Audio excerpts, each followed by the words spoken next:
Hello and welcome back to my channel. My name is Kopano Ramashala and I'm the founder and managing director at Backhaul Telecommunications. In today's episode, we'll be going through a very exciting topic for me, and that is how to start a wireless ISP.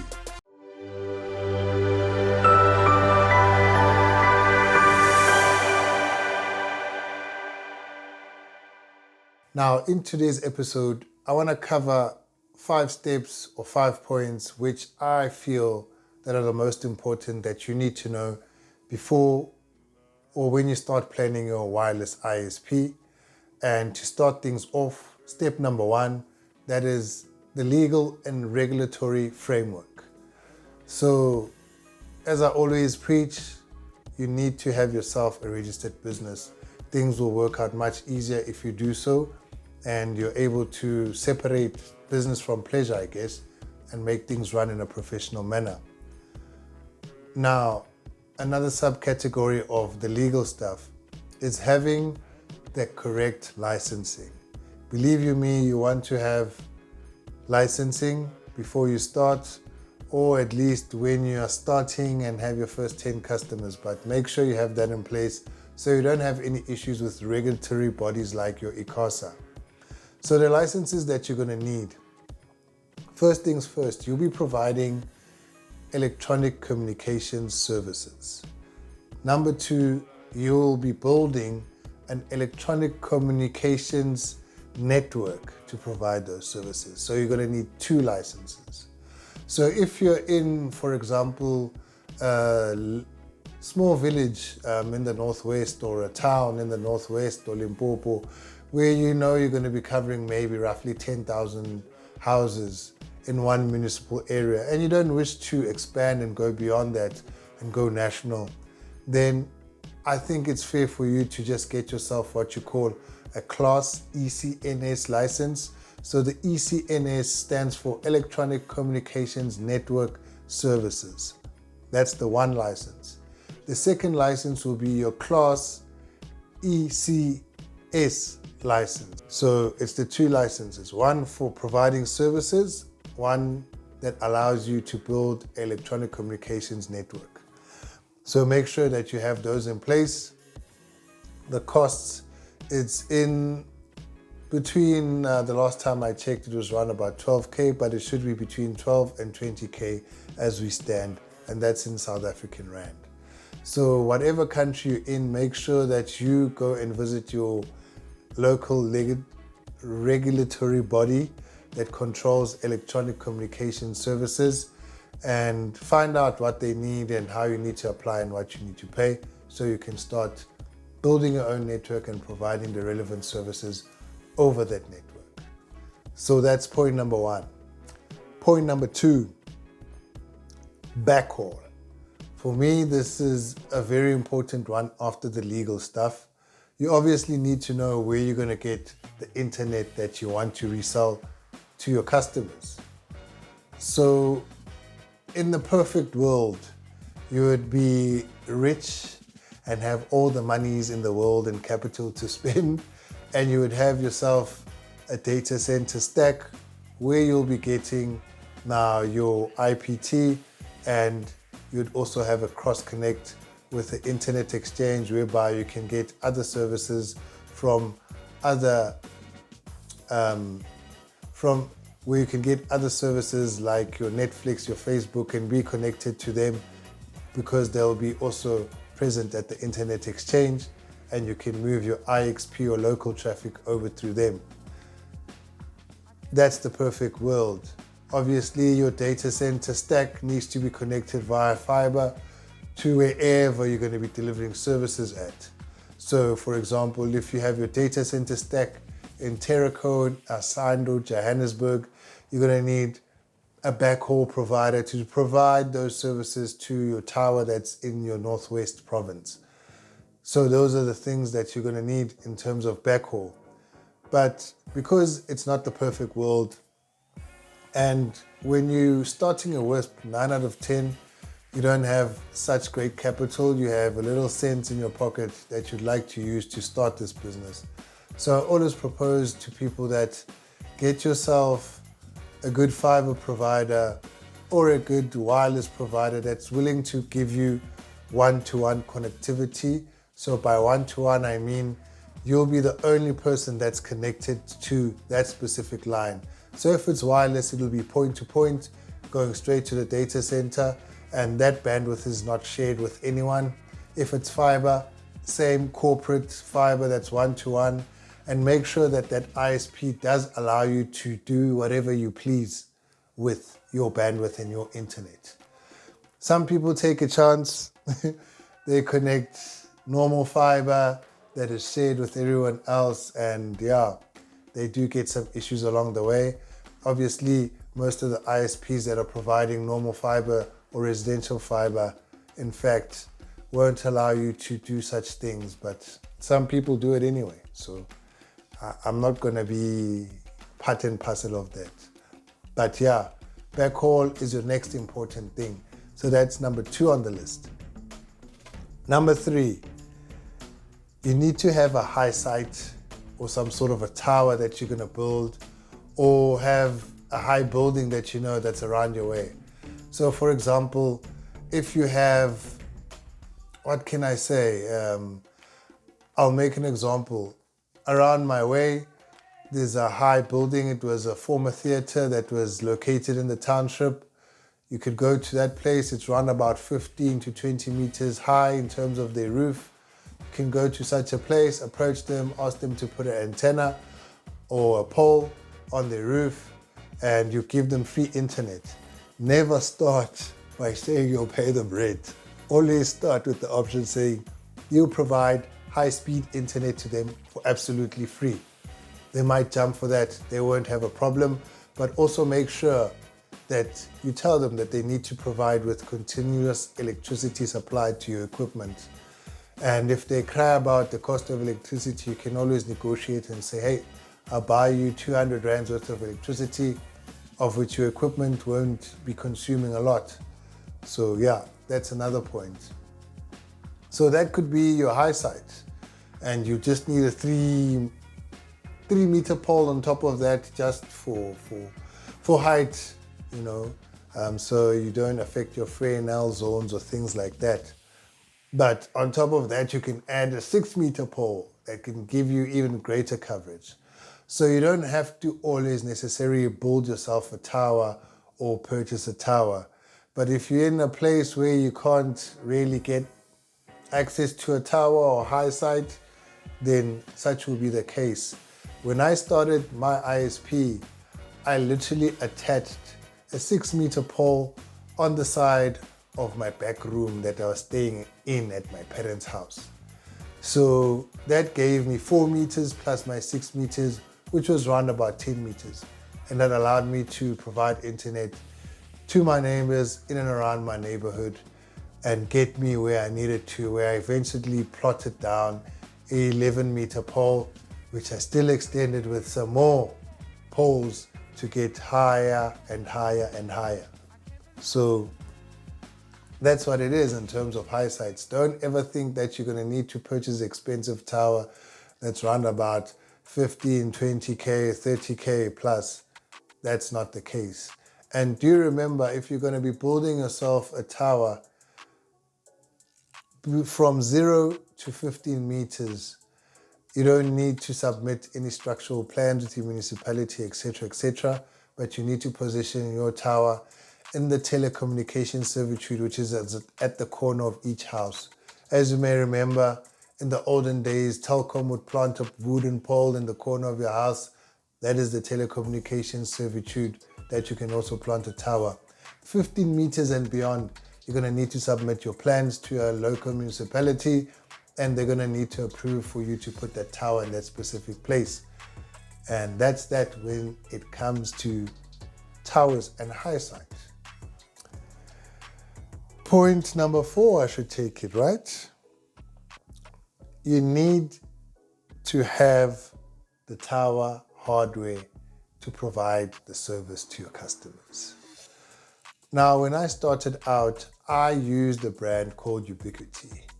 Reason being, it's simple to learn, simple to use, simple to operate.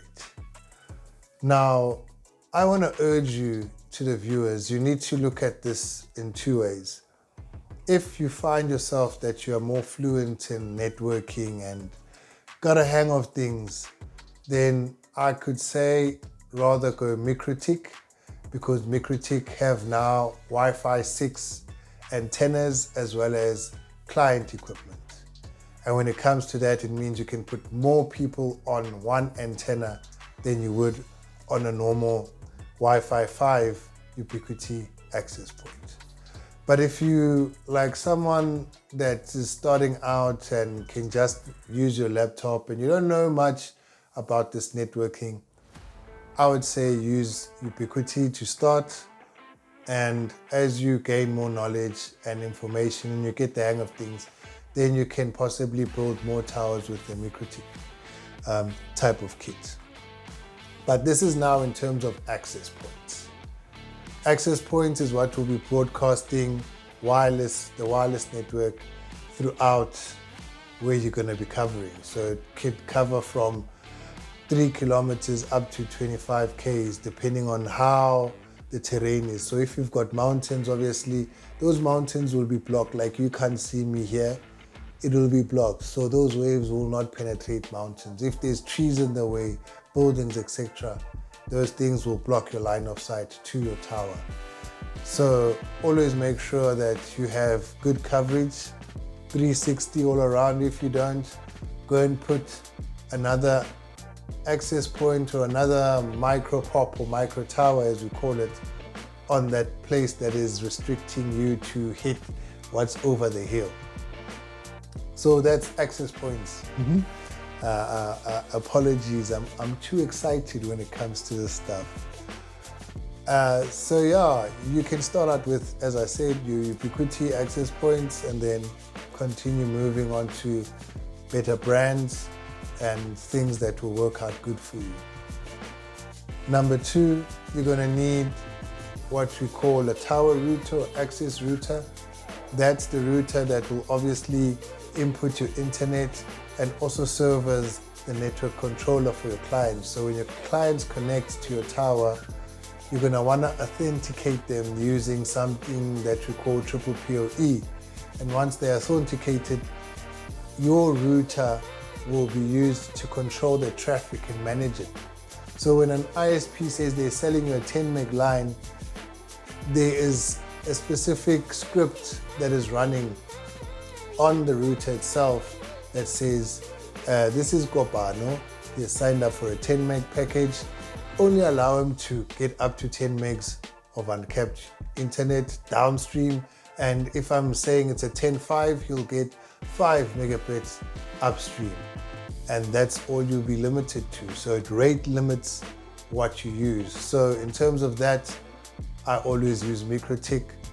I started out with your ubiquiti stuff and it was a problem when I had to rate limit things. But yeah, because you guys are starting and have the information straight from the horse's mouth, somebody who has paid their school fees, you don't have to go through all of the troubles that I went through. So there, don't go either ways. Get a MikroTik core router at your tower, you won't go wrong. So yeah,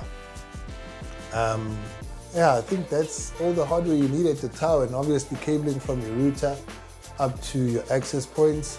If your router does not have power over Ethernet, you're going to make sure you have a power over Ethernet switch, or you can have what we call a dummy switch, where you would go out of your router's LAN into the switch and out of that dummy switch straight up to your PoEs, straight up to your APs, and that switch doesn't do anything. It's not even a switch, it's just a PoE injector basically. That's what we call it. So that's what you'll need. And now lastly, you're going to need something to control everything and monitor everything. You know what I mean? So there's various network management softwares out there. I am biased to one because I use it and it's worked well for me. Even in my broke days, it worked well for me.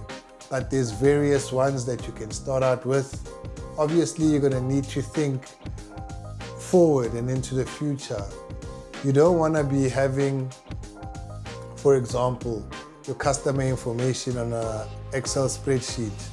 You don't want to have network management software just managing your network, and you have this window for customers, this window to check if they've paid, that window to manage your network. You need to connect to an AP with this, so it's just too much admin, guys. It's just too much admin.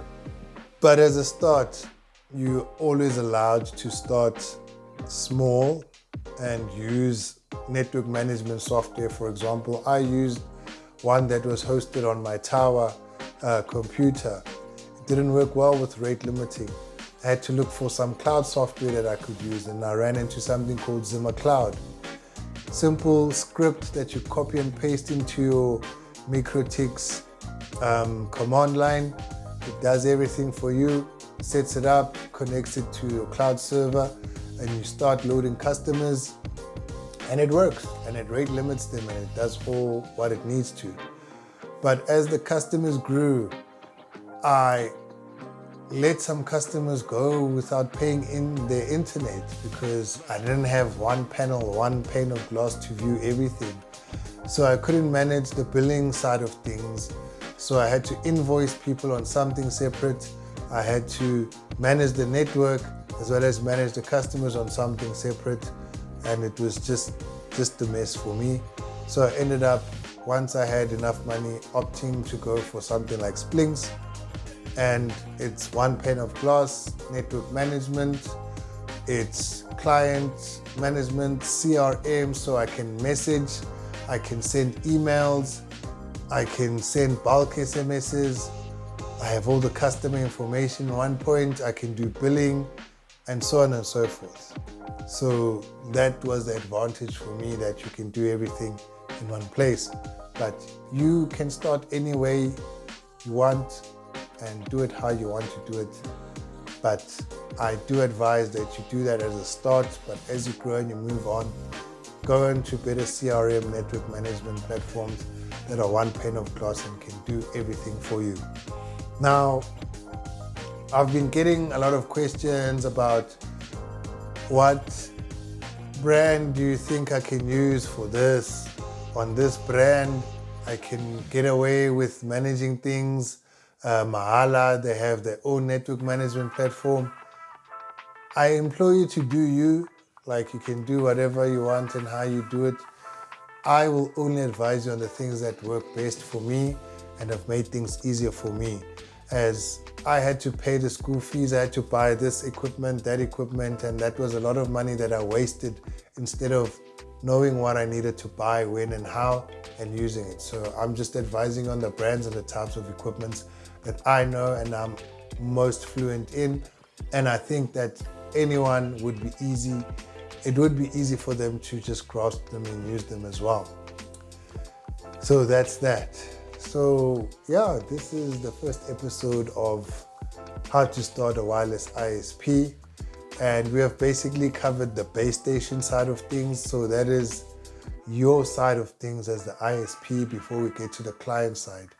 Now in the next episode, I'll cover the types of client equipment that you need to get your client connected and happy with internet.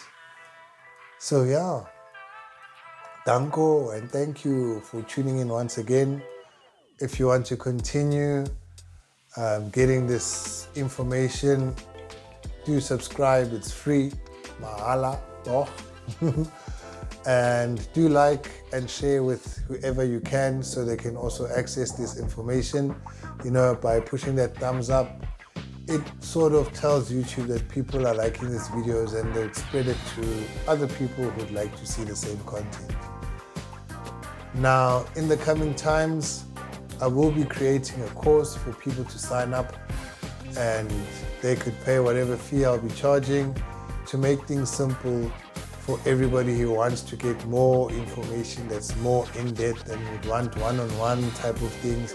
So we could go into a course and I could teach you like we're in a classroom and you can do things the way you want to. Now, One last lingering question that I always get asked, and I on purposely did not list it amongst these 5 steps, and that is, how much would it cost to start? Bafethu, I cannot say. It is relative. It's relative to the equipment you're going to want to use.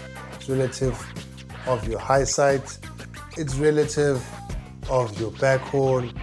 It's relative of what network management software you're going to use. It's relative to all of these things. So it's going to come to one thing. How much do you have in your pocket at the time? And what market do you have to address? If you've got a big market to address and you want to start good and well, I suggest you save. But if you don't, start wiki, one access point, one client router, one client antenna, and as you charge installation fees, as you charge the internet fees, your package fees, you start building from there. And that's it. Episode I've enjoyed very much, and I think you have as well.